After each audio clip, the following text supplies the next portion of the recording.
بسم اللہ الرحمن الرحیم نحمدہ ونصلی علی رسولہ الکریم اما بعد فاعوذ باللہ من الشیطان الرجیم بسم اللہ الرحمن الرحیم۔ میں ہوں پروفیسر حکیم اسحاق سلطان اور اپنے یوٹیوب چینل سے آپ کو خوش آمدید کہتا ہوں۔ دوستو، آج ہم جس بیماری کے بارے میں بات کر رہے ہیں یہ بہت عام ہے اور کثیر الوقوع ہوتی ہے اور دنیا کے تقریباً تمام خطے میں یہ پائی جاتی ہے۔ آج کی بیماری کا ہمارا موضوع ہے کان بہنا۔ دوستو، شروع میں تو ہم اس کی طرف بالکل توجہ نہیں دیتے، لیکن جب یہ بیماری شدت اختیار کر جاتی ہے تب ہم اپنے معالج کی طرف رجوع کرتے ہیں۔ یہ ایسی بیماری ہے جو وراثت میں نہیں ہوتی اور اس کا تعلق جو ہے وہ کسی خاص عمر یا کسی خاص طبقے کسی خاص ملک کے ساتھ بھی نہیں ہے، بلکہ یہ کسی بھی عمر میں یعنی بچپن میں یا لڑکپن میں، جوانی بڑھاپے میں، عورتوں اور مردوں میں، گورے اور کالے، کسی بھی نسل اور طبقے کے اندر یہ بیماری عام پائی جاتی ہے۔ کان میں خارش ہونا، اونچا سنائی دینا، کان میں درد ہونا اور کان میں بھاری پن ہونا، ان تمام علامات کا تعلق کسی نہ کسی طرح جو ہے وہ کان کے ساتھ ضرور جڑا ہوتا ہے۔ دوستو، یہ بیماری جو ہے وہ جراثیم، وائرس، بیکٹیریا اور فنجائی کسی وجہ سے بھی ہو سکتی ہے، اور جیسے ہی یہ کوئی بیکٹیریا وائرس جو ہے وہ ہمارے کان کے اندرونی حصے کے اندر جا کر جو ہے وہ اثر انداز ہوتا ہے تو کان کے اندر جو ہے وہ درد بھی ہونا شروع ہو جاتا ہے اور کان بہنا بھی شروع ہو جاتا ہے۔ عام طور پر یہ چھوٹے بچوں کے اندر کان بہنے کی بیماری زیادہ ہوتی ہے،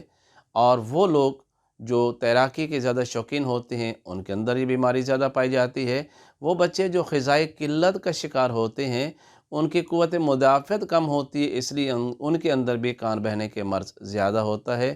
اور وہ لوگ جو بار بار ٹائیفائڈ کا مرض کا شکار ہو رہے ہوتے ہیں ان کے اندر بھی یہ بیماری جو ہے وہ عام طور پر پائی جاتی ہے۔ دوستو، اس بیماری کی ویسے تو بہت ساری وجوہات ہو سکتی ہیں، لیکن سب سے بڑی وجہ جو ہم اس میں دیکھتے ہیں، جب کان صاف کرنے کے لیے اکثر جو کان سے میل ہوتی ہے اس کو صاف کرنے کے لیے جو ہے کان کے اندر جو ہے وہ کاٹن بڈ یا کوئی اور چیز داخل کی جاتی ہے تو اس سے کان کے اندر زخم ہو جاتے ہیں اور کان بہنا شروع ہو جاتا ہے۔ وہ مائیں جو اپنے بچوں کو دودھ لٹا کر پلاتی ہیں اور اسی وجہ سے دودھ جو ہے وہ کان کے اندر چلا جاتا ہے، جو کان میں انفیکشن پیدا کر دیتا ہے اور اس کی وجہ سے بھی کان بہنا شروع ہو جاتا ہے۔ بعض کا سر پر چوٹ لگنے کی وجہ سے کان میں زخم ہو جاتا ہے اور کان بہنا شروع ہو جاتا ہے۔ اس کے علاوہ کان کے پردے کے اندر اگر زخم ہو جائے تو اس سے بھی کان بہنا شروع ہو جاتا ہے۔ دوستو، اس کے علاوہ ہم یہ دیکھتے ہیں کہ کان کے جو سب سے اندرونی حصہ ہے وہ ہمارے ناک اور گلے کے ساتھ جڑا ہوتا ہے، تو جو ناک اور گلے کی جو مختلف امراض ہوتی ہیں جیسے ٹانسلز وغیرہ ہوتے ہیں یا ناک کی انفیکشن ہوتی ہے، وہ کسی بھی طریقے سے کان کی ٹیوب کے اندر جو ہے وہ موو کر جاتی ہے، کان جو ہے اس کی ٹیوب بلاک ہو جاتی ہے، اس کے اندر مواد رکنا شروع ہو جاتا ہے، اور جب اس مواد کا پریشر بڑھ جاتا ہے تو یہ کان کے پردے کو پھاڑ کر باہر آنا شروع ہو جاتا ہے۔ کان کی بہنے کی جو مختلف علامات ہوتی ہیں، اس کے اندر سب سے تو یہ ہے کہ انسان کو سنائی کم دینا شروع ہو جاتا ہے، کان کے اندر پھنسی وغیرہ بن جاتی ہے، کان بھاری ہو جاتا ہے اور کان کے اندر عجیب طرح کے شور آنا شروع ہو جاتے ہیں، کان سے کبھی تو ہے وہ سفید رنگ کا مواد خارج ہوتا ہے، کبھی خون آنا شروع ہو جاتا ہے اور کبھی جو ہے اس میں سے پیپ بھی بہنا شروع ہو جاتی ہے۔ تو پیپ بہنے کی دراصل دو وجوہات ہوتی، ایک تو کان کا درمیانی حصہ اگر اس میں زخم ہو جائے تو اس سے بھی پیپ بہتی ہے، لیکن اس میں اتنی زیادہ بدبو نہیں ہوتی، لیکن وہ جو کان کی اندرونی ہڈی کے گلنے سڑنے کی وجہ سے جو پیپ پیدا ہوتی ہے، جب وہ کان کے پردے کو پھاڑ کے باہر آتی ہے تو اس میں بہت ہی گندی سی بدبو آتی ہے اور اس میں جلن اور خراش بھی ہوتی ہے۔ تو ہم کان کے جب علاج کرتے ہیں تو طب یونانی کے مطابق ہم یہ دیکھتے ہیں کہ کان سے جو مواد بہہ رہا ہوتا ہے وہ بھی تین طرح کا ہوتا ہے، کبھی وہ سفید رنگ کا ہوتا ہے، کبھی وہ بالکل خالص خون ہوتا ہے، اور کبھی وہاں پر پیپ بھی خارج ہو رہی ہوتی ہے۔ لیکن اگر ہم نظریہ مفرد اعضاء کی تھیوری کے مطابق دیکھیں گے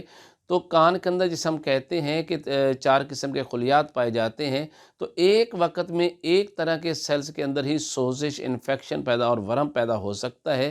اگر کان کے اعصاب کے اندر سوزش پیدا ہو جائے تو پھر کان سے سفید رنگ کی جو مواد خارج ہوتا ہے، پتلا سا ہوتا ہے، پانی کی طرح ہوتا ہے، بدبودار ہوتا ہے، اور وہ کان کے بیرونی حصے پر جو ہے وہ لگ کر پپڑی کی شکل اختیار کر جاتا ہے۔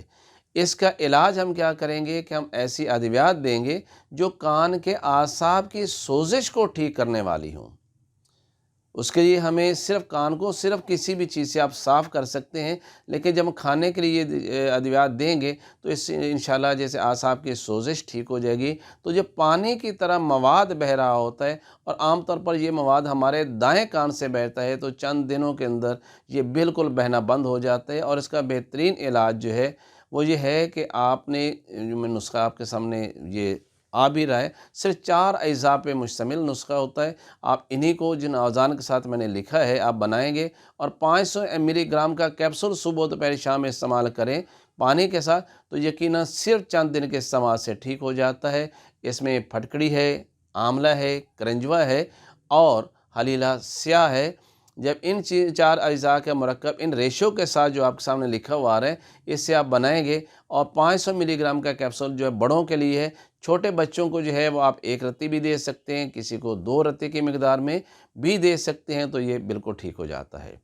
دوسرا کان بہنا جو ہے، کان میں سے بلڈ آنا یعنی خون آنا جو ہے، یہ دراصل نظری اعضاء کی تھیوری کے مطابق جب کان کے مسکولر سیلز کے اندر عضلاتی خلیات کے اندر جب سوزش واقع ہو جاتی ہے تو پھر کان سے بلڈ آنا شروع ہو جاتا ہے۔ اب اس کو ٹھیک کرنے کے لیے بہت ہی سادہ سا اور بار بار کے استعمال کا شدہ جو میرا نسخہ ہے، آپ یہ بھی استعمال کریں گے، 4 اجزاء پہ مشتمل ہے، تو انشاءاللہ آپ دیکھیں گے کہ یہ بالکل ٹھیک ہو جاتا ہے۔ اس میں بھی آپ دیکھیں اجوائن ہے، پودینہ ہے اور گندھک آملہ سار ہے۔ تو یہ نسخہ جب آپ استعمال کریں گے، اور 500 ملی گرام کا کیپسول جو ہے وہ بڑے لوگوں کے لیے، اور چھوٹے بچوں کے لیے جیسے میں نے پہلے بتایا مقدار خوراک آپ کم کر سکتے ہیں، 2 رتی سے 4 رتی تک، یا 1 رتی سے 2 رتی کی مقدار میں دن میں 3 دفعہ دیں گے، تو انشاءاللہ اس سے کان میں سے خون آنے کے جو مرض ہے وہ بالکل ٹھیک ہو جاتا ہے۔ اور تیسرا جو بڑا ہی کامن سا ہے اور اکثر لوگوں کو اسی سے واسطہ پڑتا ہے کہ کان سے پیپ آنا شروع ہو جاتی ہے۔ یہ پیپ بعض کا تو اس میں بدبو نہیں ہوتی، لیکن کبھی کبھی اس کے اندر بہت ہی بدبو ہوتی ہے، کبھی پیپ اور خون ملا ہوا بھی آتا ہے۔ اکثر اوقات ادویات کے مقامی طور پہ استعمال کرنے سے یہ ٹھیک ہو جاتا ہے، لیکن کچھ عرصے کے بعد یہ دوبارہ بہنا شروع ہو جاتا ہے۔ اس کی وجہ یہ ہوتی ہے کہ دراصل ہم کان کے اندر یہ جو انفیکشن ہوتی ہے، یہ ہمارے کان کے ایپیتھیلیل ٹیشوز کے اندر سوزش اور ورم ہونے کی وجہ سے پیپ پیدا ہو جاتی ہے، اور یہی پیپ جو ہے وہ کان سے خارج ہوتی ہے، اور اکثر اسی کو لوگ کہتے ہیں کان بہنا، کہ یہ بہت سارے لوگوں کو بچپن سے ہوتا ہے، اور میں نے دیکھا ہے 50-60 سال کی عمر بھی ہوگی تو ان کے کان اس طرح بہتے ہیں، جس کی وجہ سے اکثر اوقات ان کو سنائی دینا بھی کم ہو جاتا ہے، کیونکہ یہ پیپ جو ہے وہ ہمارے اندرونی کان کے اندر جو پردہ ہوتا ہے اس کو بھی پھاڑ دیتی ہے، اس کے اندر سوراخ کر دیتی ہے، جس کا بہت زیادہ نقصان ہوتا ہے۔ اس کو ٹھیک کرنے کے لیے جو ہے وہ آسان سا نسخہ ہے، آپ یہ دیکھیے گا، اس میں کالی مرچ، نوشادر، سنڈ، سنا مکی، رحمت خطائی، سہاگا اور ملٹھی، یہ اجزاء ہیں اس نسخے کے۔ یہ 6 اجزاء ہیں، یہ 7 اجزاء ہیں۔ آپ انہی کو برابر وزن میں لے لیجئے گا، ان کو الگ الگ فائن پاؤڈر کر لیجئے، اور 500 ملی گرام کا کیپسول دن میں 3 سے 4 دفعہ سادہ پانی سے لیجئے گا۔ چاہے یہ 10 سال سے بھی کان کیوں نہ بہتے ہوں،